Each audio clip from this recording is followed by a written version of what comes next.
There are some pieces of filmmaking gear that I absolutely despise using.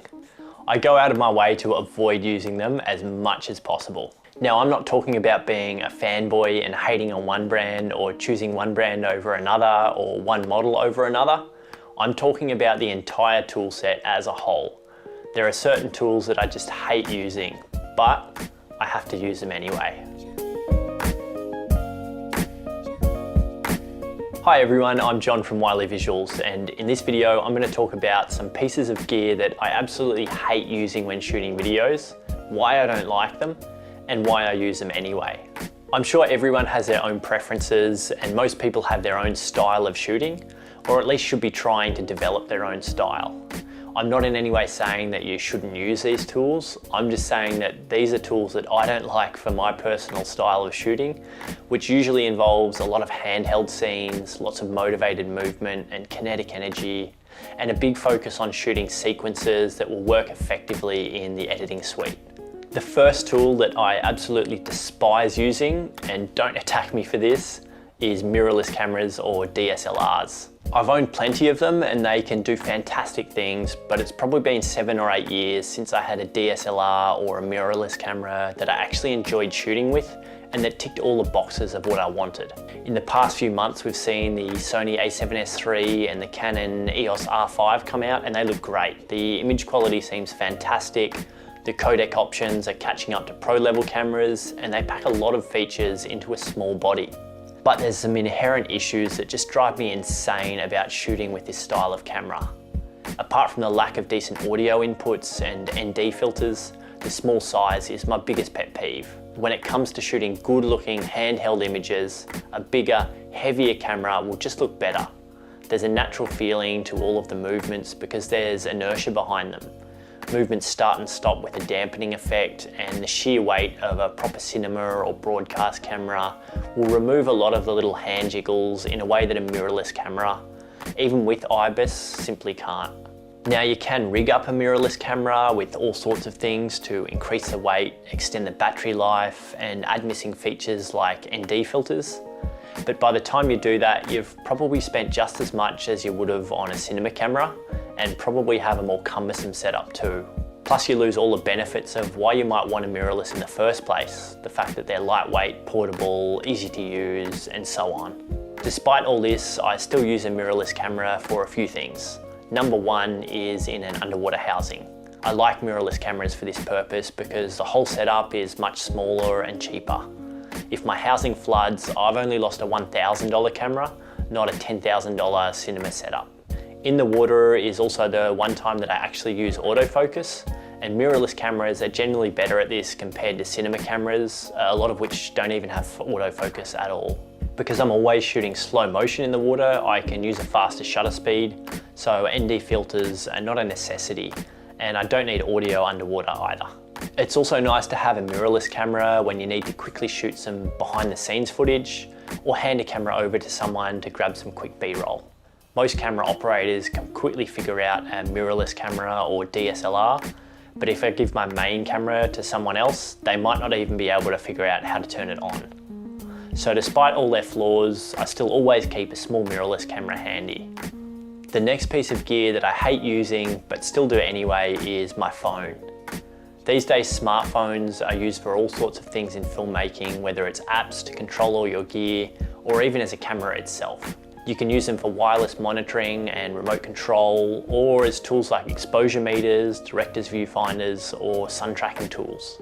Personally, I hate using my phone on set because it becomes one more point of failure. If a piece of gear relies on your phone and an app, and that phone dies, that piece of gear is essentially useless too.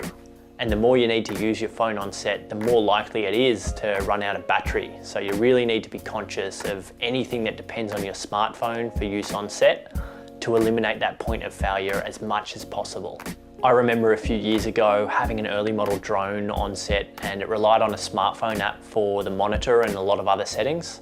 Halfway through a flight, the operator's phone died suddenly and we were all waiting nervously, watching this drone hovering out over the ocean and slowly losing battery, while we tried to find a replacement phone and install the app so that we could fly it back safely. Obviously, they've improved things a lot since then, and drones have all types of safety features and fail-safes these days. But every time a new tool comes out that relies on your phone, you're adding an additional point of failure. Unfortunately, there's just no way around it if that's how the tools are designed. There might be alternatives that have a built-in monitor or a dedicated remote control, but usually these things push the price up a lot. The reason so many tools are using phones for certain features is that it brings the cost down a lot and it makes them accessible. If you want to be able to use those tools, then you're going to have to use your phone as well. And that's why I still use phones on set, even though I hate doing it. Next up is drones. I already mentioned one example of a frightening experience with a drone, but there's plenty of other reasons why I hate using them for video production. First and foremost is that clients often don't understand all the rules. They don't understand that you can't fly within 5 kilometers of an airport, or 30 meters of a person, or over the top of a park or beach that has people around. So you end up with a lot of requests that you have to turn down, and you're constantly having to push back and educate clients to manage their expectations. You also need to manage their expectations about what will actually look good with a drone. While drones do offer a unique perspective, some things won't benefit all that much from it. You can waste a lot of time and energy on set trying to shoot something with a drone when it might be faster and better to shoot it with a traditional camera. And as I said earlier, drones have improved a lot, but they're still not perfect, and pretty much everyone I know who flies drones has crashed one too. Often this isn't just due to operator error, but also technical malfunction, or things just not working as they should, even if it's just for a moment. If you fly drones, it's usually a case of when, not if, you'll have a crash, even if you're really experienced. The other reason I hate it is because of the liability. There's so many things that can go wrong, and the possibility of injury or damage to property is quite high, and I don't want to be liable for that. Despite all this, I still use drones for a lot of my work. I use them sparingly, usually for establishing shots of a location. I research the locations well, and I make sure I'm following all the rules, and I always have a few specific shots in mind before I take off. It's something that people just expect on a shoot these days, so it's pretty hard to get around not using a drone at all. You just need to make sure that you're using it in the best possible way to minimize risk and maximize the value. The last bit of gear which I absolutely hate using but still do is gimbals. They can do some fantastic things and get some awesome creative shots, but they can also cause so many headaches. For starters, they can massively interrupt the flow of a shoot. You need to balance them before you use them, and often you need to fully strip the camera down as much as possible first. Then you have to build it all up again afterwards. This might take 30 minutes each time you rig or strip a full cinema setup, which means one small gimbal sequence in the middle of a shoot day can cost you an hour of time that could be spent getting more coverage. The other thing I don't like about them is that you lose a lot of freedom, and that leads a lot of people to shoot really one-dimensionally. If you want to quickly get a tighter shot on a different lens, you need to rebalance the gimbal. Most people can't be bothered, or time won't allow it, so they'll shoot the whole sequence on the same lens and everything ends up looking the same. I've lost count of the number of videos I've seen where every single shot was a wide to mid shot on a wide lens, and there's just no variety at all. It's really difficult on a gimbal to still shoot a scene well and get all your coverage, such as wide, medium, tight shots, low angles, cutaways, reaction shots, and so on. With a handheld camera, you can react a lot faster and get all those shots in a short space of time. In fast-moving documentary situations, a gimbal might get you one stunning shot, but when it comes time to editing that sequence, you're probably going to wish that you actually had 4 or 5 decent shots instead.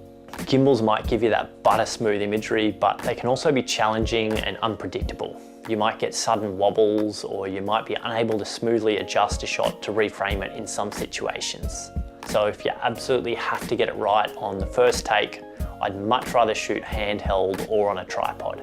Despite all of this, there are some scenes where a gimbal will absolutely blow any other shot out of the water, and certain types of jobs such as real estate basically rely on it.